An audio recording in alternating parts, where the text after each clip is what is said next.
Africa से शुरू हुई महात्मा गांधी जी के सत्याग्रह की लौ चंपारण होते हुए खेड़ा पहुंच चुकी थी और इस मशाल को थामा लौ इरादों वाले सरदार वल्लभ भाई पटेल ने 1917-18 में बॉम्बे प्रेसिडेंसी ने करों में 23% तक की वृद्धि कर दी। उस समय गुजरात का खेड़ा डिवीजन सूखे, हैजे और प्लेग की चपेट में था। इसने किसानों की आजीविका को पूरी तरह खत्म कर दिया। लिहाजा किसानों की मांग थी कि वसूली से राहत मिले। यही मांग लेकर 11 मार्च 1918 को महात्मा गांधी जी और पटेल साहब नडियाद के कलेक्टर से मिले, लेकिन तानाशाह हुकूमत कहां सुनने वाली थी। इधर 22 मार्च को गांधी जी ने सत्याग्रह का आह्वान करते हुए किसानों से कहा कि अगर 1/4 से कम फसल होती है तो कर का भुगतान न करें।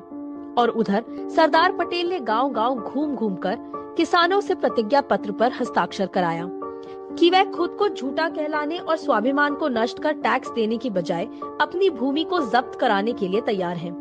सरकार किसानों के मवेशी तथा अन्य वस्तुएं जब्त करने लगी।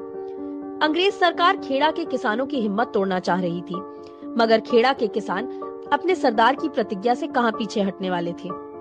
गांधी जी ने किसानों से जब्त किए गए खेतों से फसल काटकर लाने का आह्वान किया।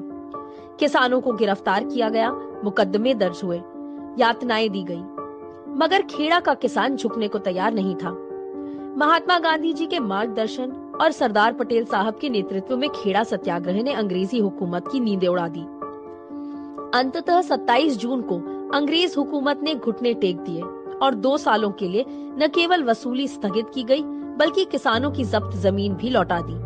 किसानों पर ब्रिटिश हुकूमत के उस वार में भी कांग्रेस अन्नदाता के साथ खड़ी थी। स्थितियां आज भी वैसी ही हैं। तानाशाही आज भी जारी है, मगर किसान की एकता हर तानाशाही पर भारी है और यही देश की असली धरोहर है, जिसको बचाना हम सबकी जिम्मेदारी है। जय हिंद।